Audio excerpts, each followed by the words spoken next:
Mike Malott taking on the fellow Canadian Yohan Lainesse.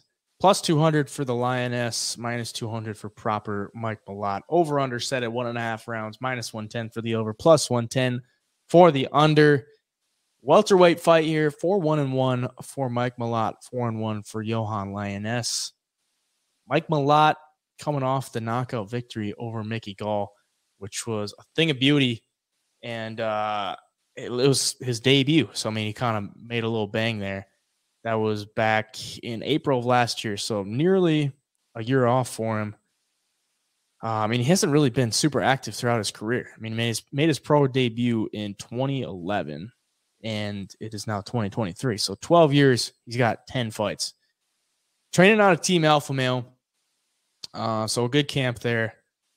But overall, after watching him in his debut, I think a lot of people are going to be on him this week. I think he probably wins, but with the way he fights, he can get touched on the feet and he can get rocked. I mean, he's been rocked a couple times in his fight, like straight up hit in the face and on his butt, not rocked like he got hit and he was okay. Like he's been on the ropes a couple times. He could have had a few more losses on his record.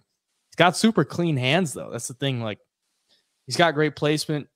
He's really efficient on the feet, but he just leaves himself open to getting hit. He's got great grappling as well. I think that's probably his best path to victory in this one. If he can get Lainesse to get Lainesse on the ground, that would be probably his easiest, or the path of least resistance to get the win there. Lainesse, not a great ground game, but a lot of power on the feet, and that's concerns me. If you're going to lay, minus 200 on Mike Malott, his cardio is a bit of a question though. Gassed out against Gabe Green and got knocked out or TKO'd. Fairly low volume on the feet though too. I mean, he's more of a one-hitter quitter type of guy rather than an accumulation of damage. He's got a negative strike differential, which is concerning if you're going to back him.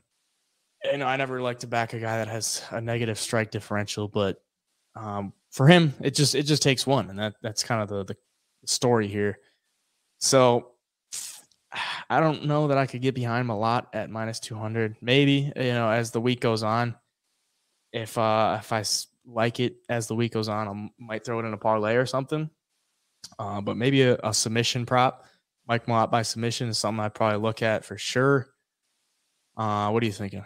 I'd be looking at the submission prop too, because on the feet, like if you stand with Yohan long enough, he's going to find the chin sooner or later. And he is so powerful that, he's super dangerous. So all it takes is one from him.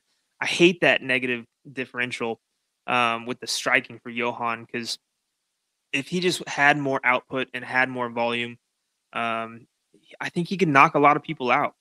I think the gas tank is... I kind of go back and forth with this. Like in his first UFC debut fight, he did gas against Gabe Green, but there's so much nerves and so much tension in your debut that maybe that got to him a little bit and zapped him of his energy before he even got into the octagon. So you just never know with the debuters. And he came back and got the split decision win. But one thing I did notice, and this is a little unorthodox, Mike doesn't have the biggest, strongest legs I've seen. He looked like he had small legs to me. Yeah. And if Yohan comes out there and just starts kicking the hell out of him, that's going to impact and affect this fight drastically, in my opinion. So I don't think I could get behind either guy, really. I don't think I can get behind Mike at minus 200 right now. Yohan at plus 200, I think he's got a lot of holes in his game too, one being the grappling and then the cardio as well. But I do like a couple props. I think if Mike finishes this fight, it's by submission. And Yohan has a chance to get the TKO, in my opinion, just because of that crazy power. I don't think Mike Malott's fought anybody with that kind of power at this level yet. I think there's a lot of unknowns on both sides. And I think these are two guys that could bring it out of each of them. We could see how the grappling's gotten and how the takedown defense and ground game has improved for Yohan, if it's improved at all. And then we'll see if Mike Malott can take some big shots, because Yohan can definitely give them. I think Yohan's just got to find that happy medium between putting on a decent pace without gassing yourself out. Maybe he needs to take a little bit off his punches. and throw more volume, and then every couple throw that big power shot and see if you can land it. But yeah, I think both guys have a lot to offer. Both guys have slight holes in their game, and if the other one exposes them, that's who the winner is going to be. So I do like the KO prop for Yohan, and I like the submission prop for Mike. As the week goes on, we'll see if the line changes any, if that tells us where some sharp money's coming in on. But yeah, that's right now. I'm gonna lean Mike Malott for the pick, just because I think there's ways around those leg kicks if he can just from the get go get in close and try to get this thing to the ground. Yeah, I think as an overall, Mike Malott is like not very durable. He just doesn't look very durable. Right. It's, kind of skinny legs. Mickey Gall had him bleeding pretty bad out of the nose. And Mickey Gall is nothing to write home about, on the feet or anything like that. He has been knocked out by Akeem Dawodu in the World Series of Fighting 2014. So, I mean, he's pretty hittable. You look at the stats, too. I mean, in his fight with Mickey Gall and the Contender Series, those two fights, he absorbs 4.19 significant strikes per minute. So, I mean, don't want to take too many of those from Yohan. Right. Keep removing.